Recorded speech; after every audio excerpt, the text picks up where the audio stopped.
अस्सलामुअलैकुम जी, क्या हाल चाल है। उम्मीद है मेरी तमाम बहनें ठीक होंगी। आज मैं जो नावल पढ़ने जा रही हूँ उसका नाम है ईद का जोड़ा। उम्मीद है आपको ज़रूर पसंद आएगा। चलें जी, मैं पढ़ना स्टार्ट करती हूँ। ईद की शॉपिंग एक बड़ा मरहला, लेकिन इससे भी बड़ा मरहला इस खरीदारी को अम्मा जी को दिखाना होता था। सास के तेवरों से तो अंबर आम दिनों में भी हाइफ रहती थी, लेकिन जब इन तीखे तेवरों के साथ तनकीद और ताने का भी शामिल हो जाते तो अंबर के उसान बिल्कुल ही खता हो जाते। अब भी वो वैस के हमरा शॉपिंग करके लौटी तो सबसे पहले ससुराली कायदे कानून के मुताबिक इस शॉपिंग अम्मा के तहत पर इनके सामने ढेर करना पड़ी थी। वो चीज़ें देखती जाती, साथ साथ कीमतें भी दरियाफ्त करती थी। अवैस के कपड़े जूते तो बिना तबसरे के देख लिए। लाडली पोती 2.5 साल इस शॉल की खरीदारी पर भी कोई तबसरा ना किया, और जब अंबर ने डरते डरते अपने ईद का जोड़ा इनके सामने रखा तो उस पर तबक्का सबसे पहले इनकी कीमत पूछी गई। 5200 का मिला है अम्मा जी। अंबर ने थूक निगलते हुए धीरे से बताया। ओए मेरी अल्लाह, इतना महंगा जोड़ा, ऐसी क्या खास बात है बीबी, इसमें ज़रा सी कढ़ाई ही होती है ना। 5200 का ना लान का जोड़ा, तौबा तौबा, हद है फजूल खर्ची की। कभी इन 1000 में घर भर के जोड़े बन जाते हैं। अब सिर्फ एक जोड़े की कीमत है 5200 रुपये। हद है भाई। वो बिगड़े तेवरों से बहू से मुहातब थी। करीब बैठा वैस ही बीवी की मदद को आया था। फिजूल खर्ची का नाम मत दें अम्मा। हाँ, महंगाई को ज़रूर दोष दे सकती हैं। किसी ज़माने में वाकई 5000 में घर भर के कपड़े बन जाते थे, लेकिन शायद जूते भी इन्हीं पैसों में आ जाते हों। लेकिन अब चीज़ों की कीमतें बहुत बढ़ गई हैं। जिस ब्रांड का ये जोड़ा है, इस कीमत में भी मिल गया गनीमत, वरना आप दूसरे कपड़ों की कीमतें सुनती तो हैरान रह जाती। अवैस ने मुस्कुराकर माँ को मुखातब किया। हाँ तो भैया, कहाँ लिखा है ईद पर ये मोवा ब्रांड्स का जोड़ा ही पहनना है। बुरा तो मानना नहीं बेटा, लेकिन ये फजूल खर्ची मुझे हरगिज़ पसंद नहीं। पैसे दरख्तों पर नहीं उगते कि यूं बेमुहा लुटाए जाएं। हद है भाई। 5200 का लान का जोड़ा। इनकी तान फिर वहीं टूटी थी। सिला सिलाया है अम्मा। 1200 दर्जी की सिलाई भी तो बची है ना। अंबर आंखों ही आंखों में शोहर को मना किया गई, लेकिन राहत बेगम इसकी माँ थी, सास थोड़ी, जो वो इनके सामने बात करते हुए झिझकता। सो एक मस्बत पहलू गनवाया। ये भी सही कही भाई, हज़ारों रुपए तो मुझे दर्जियों को ही दे दिए जाते हैं।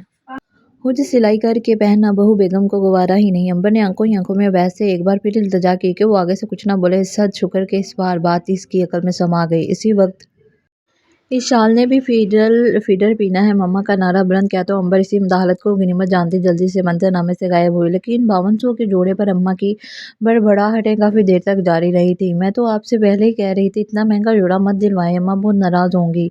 आपने मेरी एक ना सुनी। रात को जब अपने बेडरूम में शोहर के साथ तन्हाई मैसर आई तो वो कहे बिना ना रह पाई, ईद का मौका है यार, मैं अफोर्ड भी कर सकता हूँ, और फिर कितना प्यारा सूट है, कहीं से महंगा नहीं। क्वालिटी की भी कीमत होती है दोजा मोहतरमा, वरना तुम्हें पता है ना, तुम ब्रांड की कॉन्शियस होना में एक चीज़ आंखों को भली लगी है तब ही खरीदी है ना। अवैस रसानत बड़े अंदाज में इसे समझा रहा था। अम्मा समझती है मैं बहुत फजूल खर्च हूँ। सास की बातें याद करके अंबर की आंखें डब डब डुबा गईं। अपनी जगह अम्मा भी गलत नहीं। चंद बरस पहले भी तसव्वुर भी नहीं किया जा सकता कि सूती कपड़े इतने भी महंगे हो सकते हैं, लेकिन तुम ये भी तो देखो, अच्छी क्वालिटी का एक जोड़ा बनाकर तुम इतनी बार पहनती हो कि कीमत वसूल हो जाती है। कहीं आने जाने मिलने मिलाने के लिए वार्डरोब में एक दो अच्छे सूट होना ही चाहिए यार, इसमें कोई हर्ज नहीं। अवैस इसकी दिलजोई कर रहा था। इसकी बातें सदाकत पर मबनी थी। अंबर का शुमार दिखावे की शौकीन खवातीन में हरगिज़ ना किया जा सकता था, लेकिन ईद त्यौहार और दूसरी खानदानी गैदरिंग्स में दूसरी खुश लिबास खवातीन के सामने कमतर रहना भी गवारा ना था। चाहे ईद पर जोड़ा एक ही बनाती, लेकिन पसंद और ज़ौक़ के मुताबिक ही खरीदारी करती थी। आगे पीछे किफ़ायत शुआरी करके वो ठीक ठाक बचत भी कर लेती थी, लेकिन अम्मा ने आज तक इसकी किफ़ायत शुआरी पर इसे ना तो सराहा था, इसकी फजूल खर्ची पर इसे ज़रूर आड़े हाथों ले लेती थी।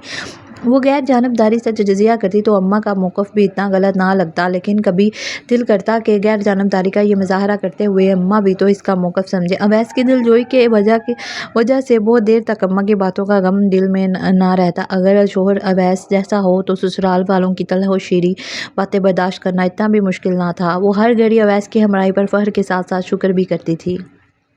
अगले दिन इसकी नौकर देवरानी सुबह ही अपने शोहर के साथ शॉपिंग मिशन पर निकली थी। सुबह और सलान की शादी को चंद माह ही हुए थे और ये इसकी पहली ईद शॉपिंग थी। सुबह और अंबर में देवरानी जेठानी वाले रवायती चपकलिश ना थे, लेकिन बल्कि दोनों के दरमियान अच्छे खासी दोस्ताना ताल्लुकात थे। सुबह ही शॉपिंग करके लौटी तो अंबर भी शौक से इसकी खरीदारी देखने आई। इसकी शॉपिंग का ढेर भी इसके सास के तख्त पर फैला हुआ था। सुबह ही ने ईद के 2 जोड़े खरीदे थे। दोनों जोड़े बहुत दीदा थे। कलर कॉम्बिनेशन भी अंबर का पसंदीदा इसने बेसाहता देवरानी के सूटों की तारीफ भी की थी। जोड़े वाकई अच्छे हैं, लेकिन सबसे अच्छी बात यह है कि कीमत भी नहायत मुनासिब। जितनी कीमत में तुम कल एक जोड़ा लेकर आई थी, इससे कम छोटी दो बहू दो सूट ले आई। अम्मा ने अंबर को जताया था। इसने बेयकीनी से सबूही को देखा। वो आंखों से मुबहम सा इशारा करते हुए मुस्कुराई थी। चलो भाई समेटो ये फैलावा, मैं वुजू करके आ रही हूँ, फिर मैंने अपने वज़ाइफ पढ़ने हैं। राहत बेगम उठी थी। इनके चाय जाने के बाद सबूही मुस्कुराकर जेठानी की तरफ मुतवज्जो हुई। कल जो आपके साथ बीती, मैंने तब ही फैसला कर लिया था कि अम्मा को कीमत बताते हुए डंडी मारूंगी। देख लीजिए कारीगर रहा ना अब मेरा नुस्खा, आइंदा आप भी यही नुस्खा आजमाइएगा, फिर देखिएगा नतीजा। सबूही सरगोशी करते हुए मुस्कुराती थी। अंबर भी फ़कत मुस्कुरा कर रह गई। वो इसे क्या बताती कि इसकी उस्तानी माँ ने बचपन से ही इसे सच बोलने की जो गुट्ठी इसे पिलाई थी, इसका असर जाता ही ना था। झूठ बोलते हुए ज़बान ऐसे लड़खड़ा जाती कि सामने वाले को झूठ पकड़ने में ज़रा सी भी दुश्वारी ना होती। अम्मी ने हमेशा ये समझाया था कि सांच को आँच नहीं और झूठ के पाँव नहीं। झूठ थोड़ी देर ही चल पाए जाए तो धड़ाम से गिर पड़ता है। लेकिन सबूही के नज़दीक इसका झूठ झूठ नहीं बल्कि नज़रिया ज़रूरत के ज़िम्मे में आता था। ज़रा सा झूठ बोलकर ससुराल वाले राज़ी हो जाएं तो यह झूठ नज़रिया ज़रूरत कहलाता है। अंबर भाभी शायद इसके चेहरे के तासर रात कुछ ऐसे थे कि सबूही को रसानियत भरे अंदाज में से समझाना पड़ा। नज़रिया ज़रूरत की इस्तलाह सुनकर अंबर को माँ के बजाय बाप याद आया था। बचपन से अब तक अब्बू जी को इस नज़रिया ज़रूरत को कोसते ही सोना था। मुल्क के हालात ही तबाही के जिस दहाने पर पहुँच चुके थे, अब्बू के नज़दीक वो इस नज़रिया ज़रूरत की ही कारस्तानी थी। बरकैफ वो अपनी तरबियत और अपने वालिदैन के नज़रिया देवरानी पर मुसल्लत न कर सकती थी, सो मुस्कुराने पर इक्तफा किया। अगले रोज़ सुबह फिर शोहर के हमरा बाजार जा रही थी। सूट के साथ का मैचिंग जूता जो वो कल खरीद कर लाई थी, अब इसे इतना आरामदा महसूस ना हो रहा था। इसे ये जूता तब्दील करवाना था। वो सास से बाजार जाने की रस्मी इजाज़त लेने आई तो उन्होंने खुशदिली से इजाज़त दे दी। फिर जैसे इन्हें कुछ याद आया, बाजार तो जा ही रही हो बहू, यूँ करना अपने जैसे दो जोड़े और खरीद लाना। हिना की ईदी भी तो भिजवानी है, हर साल तो बड़ी बहू खरीद कर लाती थी, लेकिन इन्हों तो खरीदारी का ढंग ही नहीं। दुकानदारों को इनकी मुंह मांगी रकम थमा कर आ जाती होंगी। कल तुम कितने बढ़िया जोड़े लाई हो और कीमत भी बहुत मुनासिब।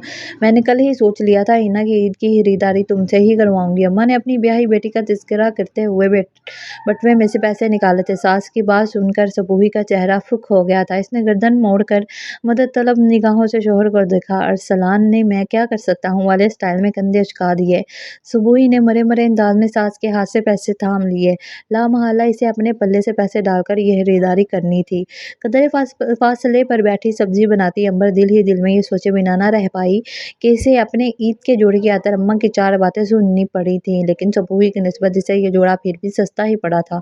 अपने वालिदैन के जिन नज़रियात पर कल से इसका कुछ यकीन कुछ डामाडोल हुआ था, अब वो पहले की तरह मुस्तहकम हो गया था। शांत अंदाज में मुस्कुराती वो फिर से सब्जी बनाने लगी थी। तो मेरी प्यारी बहनों, ये था मेरा आज का छोटा सा नावल। उम्मीद है आपको ज़रूर पसंद आया होगा। मेरे चैनल को लाइक कीजिए, सब्सक्राइब कीजिए। शुक्रिया।